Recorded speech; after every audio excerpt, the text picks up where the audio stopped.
Minha terra tem palmeiras onde canta o sabiá. As aves que aqui gorjeiam, não gorjeiam como lá. Nosso céu tem mais estrelas, nossas várzeas têm mais flores. Nossos bosques têm mais vida, nossa vida mais amores.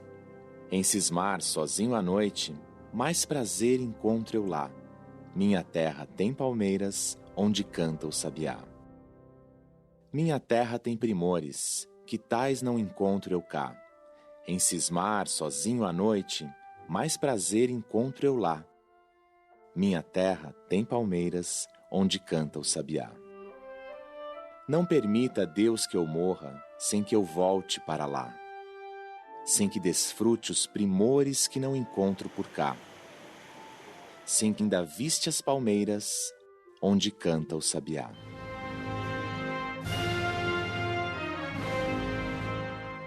O poema Canção do Exílio foi escrito por Gonçalves Dias em 1843, época em que o Brasil vivia uma forte onda de nacionalismo deflagrada pela proclamação da independência alguns anos antes, em 1822. Quando escreveu Canção do Exílio, Gonçalves Dias vivia fora do Brasil. Era estudante de Direito da Faculdade de Coimbra, em Portugal. Daí, o desejo manifesto no último verso. Não permita, Deus, que eu morra sem que eu volte para lá, sem que desfrute os primores que não encontro por cá, sem que ainda viste as palmeiras onde canta o sabiá. Bem, Gonçalves Dias voltou para o Brasil, avistou novamente as palmeiras, ouviu o canto do sabiá e viu seu poema ganhar prestígio. Mas ele provavelmente não imaginou que seus versos iriam aparecer em outras obras literárias das mais diferentes épocas.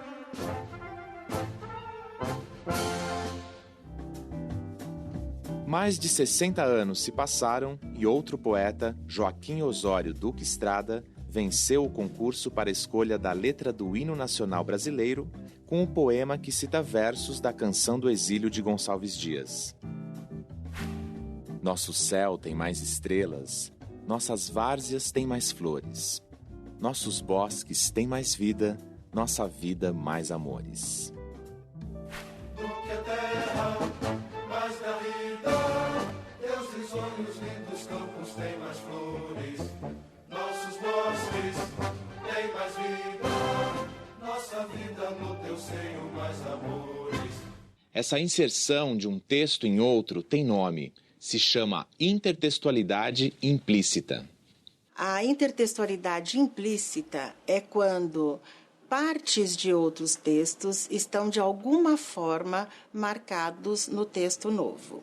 Não necessariamente é preciso que esteja o enunciado propriamente dito, mas algo que lembre o enunciado de outros. Então fica diluído, eu não consigo identificar, diferenciar o que fui eu que falei e o que foi o outro que falou, porque eu me apropriei daquela fala dele de uma forma muito particular, né, no sentido de tentar diluir, deixar implícito apenas. Só quem conhece o que o outro falou, quem conhece aquele texto, é que vai saber que eu estou citando uma outra voz.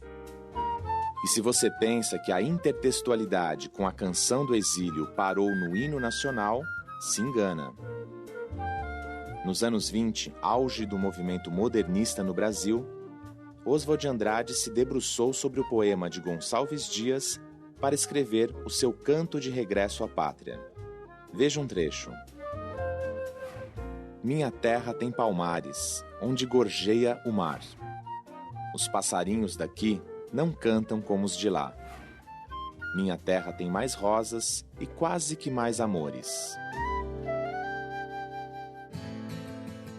Os 81 anos que separam os poemas de Gonçalves Dias e Oswald de Andrade mostram as diferenças na visão que cada um tinha de nacionalismo. Gonçalves Dias foi da primeira geração de escritores do romantismo, que se caracterizou pela exaltação de aspectos positivos de forma idealizada.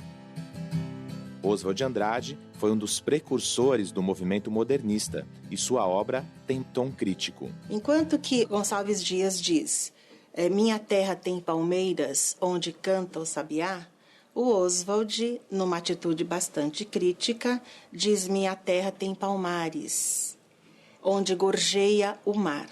Ora, Palmares é uma referência clássica aos quilombos, não é? E, portanto, há uma crítica aí à escravidão. E o mar gorjear também tem uma oposição com o canto do sabiá. E é importante perceber que o primeiro poema, ele faz parte de uma geração romântica que tinha o amor como forma de expressão muito positiva. Já o poema de Oswald, ele diz: minha terra não tem amores, ele já está negando aquela vertente romântica própria do romantismo. Então, nós temos aí duas oposições, inclusive. A época do Oswald já não é mais uma época do mesmo ufanismo de criação do ideal nacionalista. Oswald, ele já está num outro momento também nacionalista, porém muito mais crítico. E um momento também em que os amores não estão tão presentes assim nas relações sociais. Intertextualidade explícita é aquela em que uma obra é citada literalmente dentro de outra. Nesse caso, é preciso usar aspas e dar crédito ao autor do texto citado.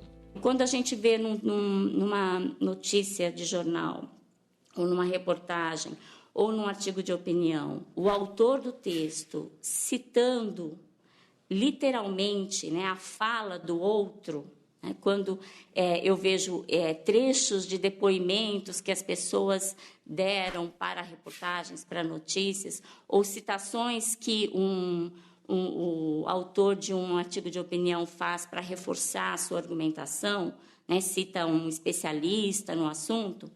Toda vez que eu tenho essa fala completamente explicitada no texto, né, a gente diz que é uma intertextualidade que marca muito bem a voz do outro, né, presente no texto. Então, eu consigo identificar quem é a pessoa que está falando, de quem é o autor daquela voz, né, que a gente trouxe para o texto. No discurso jornalístico, normalmente quando vai se dizer ou citar a fala de alguém que foi entrevistado ou resultado de alguma outra observação, se pode também usar a expressão segundo, e aí se enuncia o nome do autor daquela fala. No mundo acadêmico, é uma forma de respeito e de referenciação aos autores que são utilizados no universo científico. A intertextualidade estilística se dá quando não há trechos literais de outra obra. A intertextualidade estilística é a mais sutil, porque é preciso perceber e saber, naquele texto novo, o que é que está sendo trazido de outros textos. Por exemplo, um conto atual, ele pode retomar de alguma forma temas de que foram tratados em outros contos. No conto João e Maria, de Ricardo Ramos, vemos várias referências a um conto de fadas escrito pelos irmãos Grimm. O título é o mesmo e os personagens são crianças em situação de risco. No conto de fadas do século XIX, os dois irmãos conseguem se livrar da bruxa má e voltam juntos para casa. Mas vocês parecem tão famintos e como são magrinhos. Na história atual, Maria passa a enxergar através das córneas doadas pela mãe de João, que morreu muito jovem. Dessa forma, o autor dá a ideia de que as duas crianças saem da escuridão. João, eternizado pela doação, e Maria, agraciada por voltar a enxergar. Como ele está atualizado na nossa realidade, a intertextualidade se dá apenas pela retomada dos nomes dos personagens, João e Maria. E por uma questão que pode ser observada lá nos irmãos Grimm, a parceria entre os dois irmãos para resolver a situação conflituosa em que eles se encontravam. Em Ricardo Ramos, nós temos uma parceria que se dá pela ação da mãe de um dos personagens. E a parceria se concretiza a partir do momento em que há a doação dos olhos para resolver um problema de espera muito longa da menina. Então, há uma vinculação temática, e daí podemos dizer que estilística. Ela está presa no forno, estamos salvos! Obrigada, irmãzinha, muito obrigado, obrigado! Eu bati a porta do forno e tranquei a bruxa lá dentro! Essa é a melhor notícia que eu já ouvi na minha vida! Os autores que trabalham com intertextualidade costumam dizer que não há textos genuinamente novos. Todos os textos com os quais nós dizemos as nossas coisas hoje, eles estão marcados com textos que vêm sendo construídos ao longo da história.